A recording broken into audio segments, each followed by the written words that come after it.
तो भाई लोग जॉली LLB 3 का ट्रेलर आ चुका है। कितने लोगों ने तो अभी तक देख भी लिया होगा। तो जॉली LLB 3 में मेन जो थीम है वो है कोर्टरूम ड्रामा, आपने देखा होगा। और सटारिकल मूवी है जिसमें फनी कैरेक्टर्स कुछ ज़्यादा ही है मूवी में, यानी कि सीरियसनेस में फनी कैरेक्टर्स को घुसा देना वो इस डायरेक्टर का सबसे बड़ा रोल रहा है इस मूवी में। जहाँ पे जज त्रिपाठी जो बने हुए हैं सौरभ शुक्ला, उनका कॉमिक टाइमिंग से तो हम सभी वाकिफ़ हैं कि कितने कमाल की कॉमेडी करते हैं वो, और अपने एक एक बात को इतने इंटेंसिटी से पेश करते हैं कि जब वो सीरियस बात कर रहे होते हैं तब भी हमें हंसी आ जाती है। उसी के साथ इसमें जैसे कि आपको पता है कि जॉली 1 और जॉली 2 यानी जॉली LLB 1 और 2 दोनों के प्रोटैगनिस्ट जो हैं, हीरोज जो हैं, अक्षय कुमार और अरशद वारसी, वो रिटर्न करने वाले हैं। आमने सामने फेस ऑफ सीन होने वाला है उनका, जहाँ पे बहुत सारे कॉमेडीज़ के ब्लेंड को दिखाया गया है इन दोनों के बीच के हमारे सामने। और इसी के साथ बात करें कि मूवी में हमें आगे क्या देखने को मिलेगा, तो ट्रेलर देख के हमें क्या पता चल रहा है। आपने कुछ तो नोटिस किया होगा कि ट्रेलर देख के आपको क्या पता चल रही है कि क्या स्टोरी हो सकती है मूवी की। तो जहाँ तक मुझे पता चला वो ये है कि एक ऑर्गेनाइजेशन है और एक ग्रुप्स ऑफ फार्मर्स है।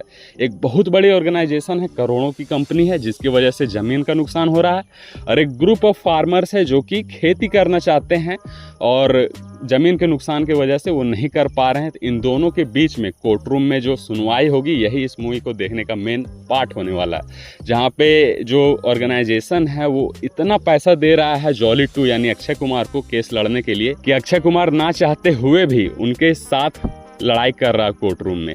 हालांकि वो हीरो है, दूसरी मूवी में हीरो था तो उसका हृदय परिवर्तन होना ये तो लाजमी है। तो जैसा कि मैंने आपको बोला था कि अक्षय कुमार तो प्रोटैगनिस्ट थे पिछले मूवी में, तो इस मूवी में एंटागनिस्ट वो बन ही नहीं सकते, विलन बन ही नहीं सकते, हीरो ही होंगे।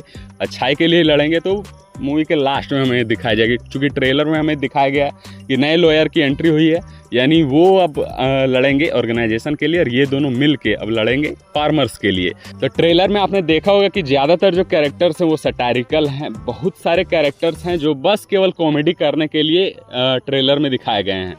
हालांकि कुछ जो कैरेक्टर्स हैं वो ट्रेजेडी भी अपनी बता रहे हैं ट्रेलर में, और उन्हीं ट्रेजेडी और सटारिकल थिंग्स यानी कॉमेडी और ट्रेजेडी के बीच का जो ब्लेंड है वही इस मूवी को देखने का हमारा मेन इंस्पिरेशन है, इस मूवी को देखने का मेन एक्साइटमेंट है हमारा। तो यदि मूवी में ग्लैमर की बात करें तो जैसे कि हमने फर्स्ट मूवी में देखा था कि अरशद वारसी की हीरोइन थी अमृता राव, दूसरी मूवी में देखा था अक्षय कुमार की हीरोइन थी हुमा कुरैशी, वही दोनों इसमें भी होने वाली है। यानी ग्लैमर का भी परफेक्ट ब्लेंड है इस मूवी में। उसी के साथ बात करें कि कॉमेडी का बादशाह तो अक्षय कुमार और अरशद वारसी हैं ही, तो इसमें उसकी तो कमी नहीं होने वाली, कम से कम कॉमेडी की तो कमी नहीं ही होने वाली। और आजकल जितने भी मूवीज़ कॉमेडी से रिलेटेड लेकर के आए हैं अक्षय कुमार, यानी हाउसफुल 5 सीरीज बोल लीजिए, उससे तो लाख गुना बढ़िया है ये। हाउसफुल 5 में बस हगा था सबने मिलके, और इसमें समेट रहे हैं उस चीज़ को, आप ये समझ लीजिए। यदि मूवी के विजुअल रिप्रेजेंटेशन की बात करें तो मूवी के विजुअल्स के स्पेक्टेकल को बनाने के लिए ज़्यादातर कोर्टरूम सीन्स में कैरेक्टर्स के इमोशंस, कैरेक्टर्स के इंटेंसिटी को दिखाने के लिए स्टैटिक कैमरा मूवमेंट का यूज़ होता है। स्टैटिक मतलब आप समझ में आता है, मतलब कैमरा एक जगह पे रहे, कैरेक्टर्स मूव करे। डायनामिक कैमरा मूवमेंट क्या होता है, कैमरा कैरेक्टर्स एक जगह पे रहे और कैमरा उनके चारों ओर मूव करे।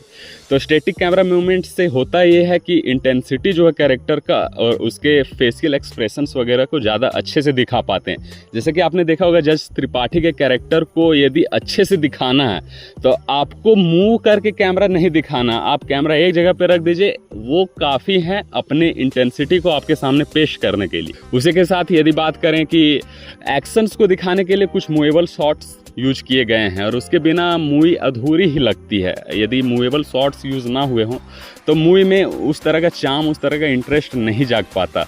तो सारी चीज़ें परफेक्ट लग रही है देखने में। मूवी जो है 19 जुलाई को रिलीज़ होने वाली है, तो मुझे नहीं लगता कि कोई ऐसा बंदा होगा जो एक्साइटेड नहीं होगा इस मूवी को देखने के लिए। मैं पर्सनली तो बहुत ज़्यादा एक्साइटेड हूँ। आप अपना एक्साइटमेंट कमेंट सेक्शन में लिख करके ज़रूर बताएं।